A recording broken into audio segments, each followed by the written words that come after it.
वो कहते हैं ना कि हम ना बाज आएंगे मोहब्बत से, ये पुलिस वालों के लिए भी यही है कि हम ना बाज आएंगे करप्शन से, हम ना बाज आएंगे पुलिस गर्दी से, हम ना बाज आएंगे गुंडागर्दी से, हम ना बाज आएंगे अपनी करतूतों से। अब आपकी जान माल इज्जत आबरू के रखवाले जनाब आपकी जान के पीछे हाथ धो के पड़ गए हैं। ये फरूख अरशद जो है बेचारा, अब वो मकतूल अपने आप को जनाब, मैं तो कत्ल ही कहूँगा, मुबैना तौर पे जनाब मुनज़्ज़म साहब या मुनज़्ज़म साहब जो भी हैं, ऐसा मजबूर कर दिया, चले यार उसके पीछे आपके पास कोई भी इन्फॉर्मेशन हो, कोई भी केस हो, हालांकि केस कोई इतना बड़ा नहीं है, कॉल गर्ल मुबैना तौर पर एक लड़की का मामला है। आपको पता है अक्सर नौजवानों को जो है ना वो फिसला के जो है ना वो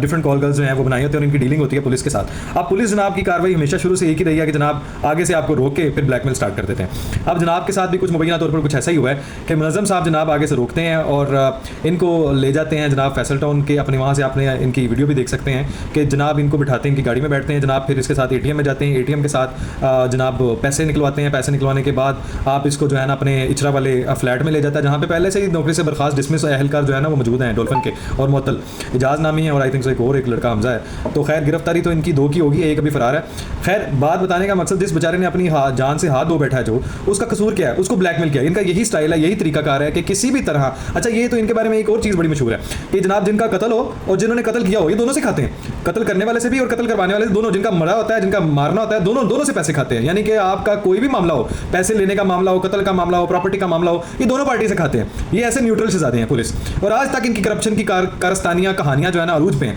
और ना इंसाफियां इनकी जो है ना वो बरमला में कह रहा हूँ, ना इंसाफियां और इंसाफ तो इनके दर पे है ही नहीं ना। ये अगले को रोल देते हैं, जिस बेचारे की चोरी हुई होती है बेचारा थाने नहीं जाना पसंद करता, वो कहता है यार जिन्हें चोरी यार अल्लाह बस छड़ दो, रहने दो, वो छोड़ देता है क्योंकि इन्होंने पीछे लग जाना होता है उसके बाद। डकैतियां भी यही सही ना सारा। खैर इस फरूख ने बेचारे ने अपने आप को जनाब खुद मुबैना तौर पे जनाब ये जो प्लाजा से गिर कर जो है खुद, अब ये कत्ल है या खुदकुशी की है ये तो पोस्टमार्टम में पता चल जाएगा, लेकिन मुहरकत आप देखें कि पुलिस ने इनसे मुबैना तौर पे ये जो मुनज़्ज़म लड़का है इसने पैसे खाए, इसको ब्लैकमेल किया और वो इतना प्रेशराइज हो चुका कि उसने खुद को जो है जनाब ऊपर से छलांग लगा दी प्लाजा से।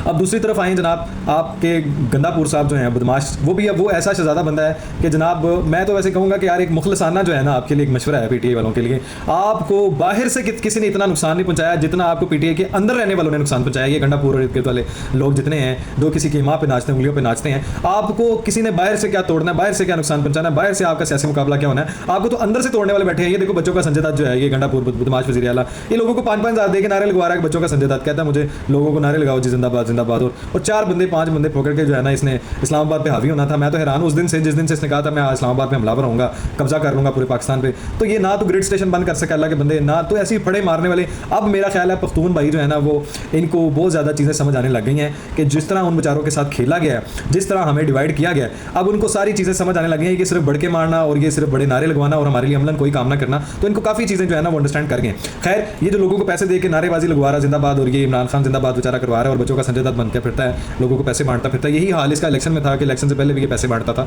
ताकि लोग वोट दे सकें। खैर तीसरा जनाब आपका जलसा जो बढ़ गया है और जो ये जिसका मशहूर डायलॉग है वो भी बेचारा बड़ा हुआ है। वो पुलिस की वर्दियां मुबैना तौर पर डाल के जनाब पहन के जनाब इस्लामाबाद में दाखिल हो रहा है और इतना बेवकूफ़ शख्स है कि जनाब आप एंटर हो रहे हैं तो हिम्मत करनी थी ना, वैसे एंटर होना था, आप करें ना मुकाबला, डट के करें। वाकई सही कहते हैं कि आपको अंदर से ही तोड़ने वाले बड़े बैठे हुए हैं, आपके अंदर से ही नहीं सारे लोग चाहते कि वो इमरान खान बाहर आए, आपके अंदर से ही लोग चाहते हैं। उन बेचारों का क्या बनेगा, उनकी जो आप जो कारस्तानियाँ हैं, उनकी जो फिल्में हैं, उनके जो नारे हैं, उनकी जो ड्रामेबाजियाँ हैं, उनकी जो गीदर तबकियाँ हैं, वो ये कहाँ बिकेंगी जब इमरान खान आ जाएगा बाहर। तो बात तो ठीक है, आप सबका मंजन कहाँ बिकेगा, तो इसलिए कोई भी आपको बाहर आने नहीं देगा। न्याजी साहब आप जैसे आप किसी के साथ बेवफा हैं, आप लोगों के एहसान फरामोश हैं, इसी तरह जनाब आपकी पार्टी के लोग भी आपके इर्द झूम रहे हैं। तो गंडापुर साहब हों या जनाब ये मरवत साहब हों, ये सारे बेचारों इनके प्रोग्राम बड़े हुए हैं। और कहाँ पे जनाब बाजी सिलाई मशीन कढ़ाई साहब वाली, वो उनकी सुन लें आप, वो क्या कहती हैं कि जनाब वो उसको 7.5 आजम स्वाति को किसने कहा जाने को कह दिया एजेंसी के फलां इमाम पे जो आप चले गए। और यार आप बंदे तो पहले चेक कराएं, वो कहते हैं ना शो कराओ, वो पहले चेक तो कराओ बंदे कितने हैं, बंदे तो तुम्हारे पास है नहीं, तो ये तो करके दिखाते। जलसा तो आपका खुद बड़ा हुआ था, आप तो खुद चाहते थे कि कैंसिल हो।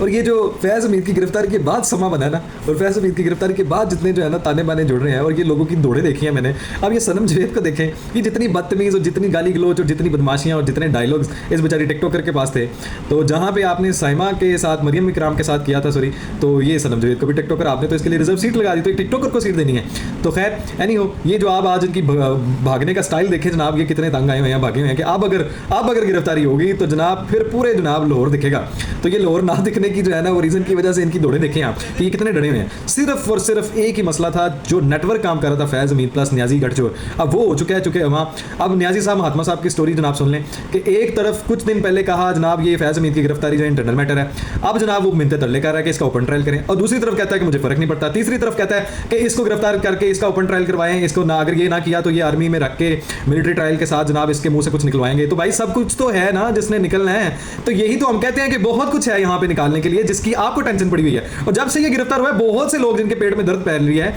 जिनको जनाब मरोड़ उठ रहे हैं, तो ये पार्टी अभी बाकी है जनाब न्याजी महात्मा साहब, अभी आप बर्दाश्त करें, अभी आपको पता है कि आपके साथ क्या होना है। और जनाब आप तसल्ली रखें कि जनाब कोर्ट आपकी, वैसे उन्होंने कल सही औकात याद दिलाई है आर्मी ने, उन्होंने कहा भाई तू है कौन, तेरी औकात क्या है, तुम कौन हो, हमें ये बताओ कि ये ओपन ट्रायल होगा कि नहीं। तुम्हारा अगर होगा तो हम जरूर तसल्ली रखो कि तुम्हें हम ओपन ट्रायल करेंगे, ताकि तुम्हारी काली करतूतें पूरी दुनिया के सामने आए कि तुम क्या करते रहे और क्या करवाते रहे हो।